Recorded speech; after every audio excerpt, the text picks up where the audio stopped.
Feint, three-step feint. The three-step feint is a part of the handball team's ABC and is considered to be one of the most used feints within the sport. The shooter, moving forward at a high speed, catches the ball and takes one big step to the left. Thereafter, he sets off with great speed and power to the right, and after the third step, he jumps up and launches his shot. To succeed with the three-step feint, there are some important details you need to pay attention to. Number 1 is to have enough strength in your legs to execute the feint properly. Number 2 is make sure you have the proper distance between yourself and the defender throughout the entire movement.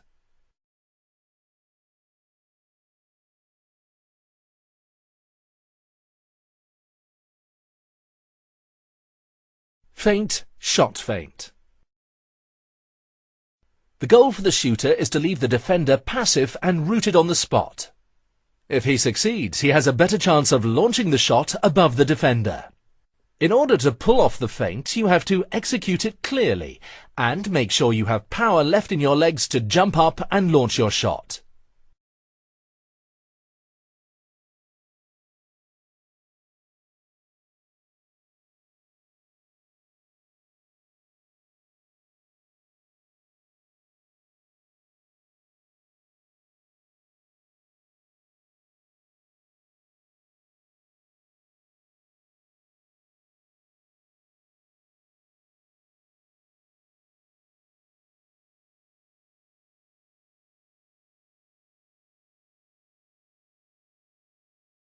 Feint, twist feint.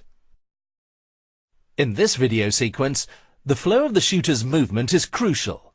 It enables him to maintain the force of the rotation all the way to the actual shot. The shooter wants the defender to believe that he will launch an underarm shot. Thanks to a major shooting feint, the defender comes down low on his left foot. This is when the shooter turns and launches the twist feint. If the shooter has calculated his timing right, he has 2 more steps left to twist around and launch his shot. In order to pull off the feint, you have to execute it clearly and thereby leaving the defender rooted on the spot in order to increase your shooting chances.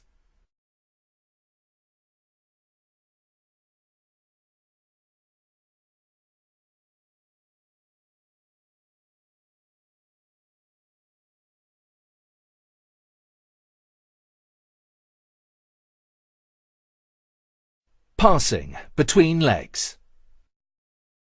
To pass the ball onto the line player, in this case the pivot player, is a challenge. The key is to find space for the pass to the line player. As it turns out, there is a lot of space around the defender's legs. Through the attacker's quick change of pace and the three-step feint, he forces the defender to move sideways. Then, at the most advantageous moment, he plays the ball in the gap that becomes present when the defender moves his legs. From the line player's pivot point of view, it is important that he moves along with the movement of his teammate, enabling him to catch the ball, twist around to get round the defender, and last but not least, score a goal. Please notice the timing of the attacker when he plays the ball between the defender's legs.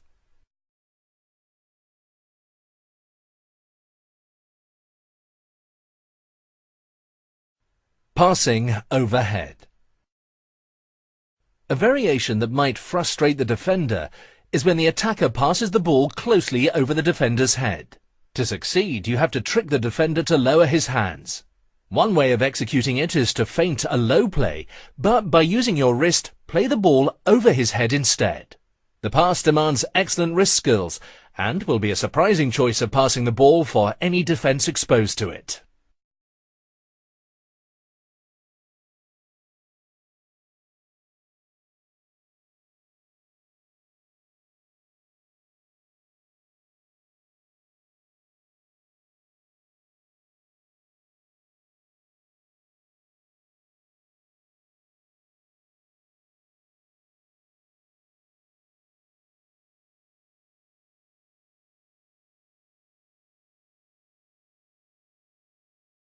Pivot, twist away from defender. Today, handball is a demanding role for a pivot player. You need some tricks up your sleeve to be able to break away and take a shot. The defender is holding on to the pivot player. At the same time as the pivot player catches the ball, he moves his weight downwards and twists away from the defender. What will decide if he succeeds in breaking loose is that when twisting away, he must block the arm of the defender at the same time. The blocking of the arm, combined with the movement of the line player, eliminates the defender's ability to resist the force that this movement presents. Please note how he squeezes right above the elbow of the defender.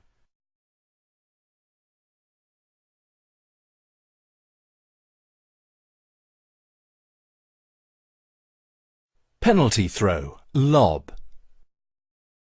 If you are facing an offensive goalkeeper, a lob could be very effective.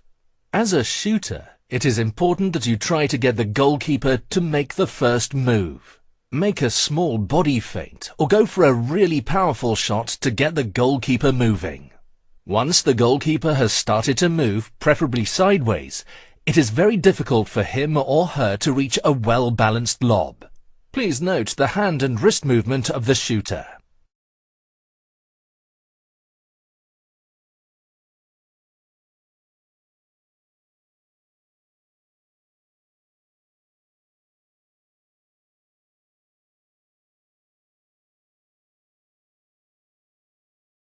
Penalty throw, thumbscrew. A variation of the penalty shot is the so-called thumbscrew, which, accompanied with a flick of the wrist, can be very effective and spectacular. A dummy move will make the goalkeeper cover the wrong corner, enabling the shooter to place the ball close to his standing leg. Please note the flick and twist of the wrist and the effect it has on the trajectory of the ball.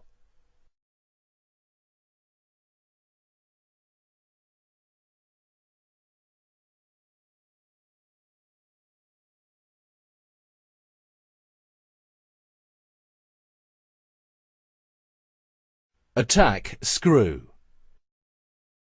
The key here is for the attacker to make the jump as high as possible and thereby gain time needed to finish his shot. By raising his arm and at the same time changing the angle of his upper torso, the attacker wants the goalkeeper to believe that he will shoot the ball in the nearest corner. But at the highest point of his jump there is a sudden change. He lowers his hand, and with a flick of the wrist, he places the ball beyond the reach of the goalkeeper. Please note the attacker's body positioning, paying attention to the angle of his upper torso, and also note the flick of his wrist and the spin that is put on the ball.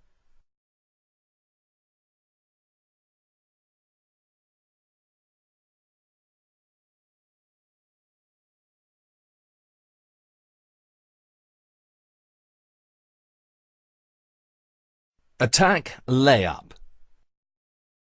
This might very well be the most technically demanding jump shot of them all. First and foremost, a quick high jump is needed in order to gain as much time and favourable angle as possible. With his lower arm, the wingman wants the goalkeeper to think that he will shoot in the far corner. As the goalkeeper comes down from his covering top position, the wingman, acting with perfect timing, makes a layup movement and shoots the ball past the top of the goalkeeper's head.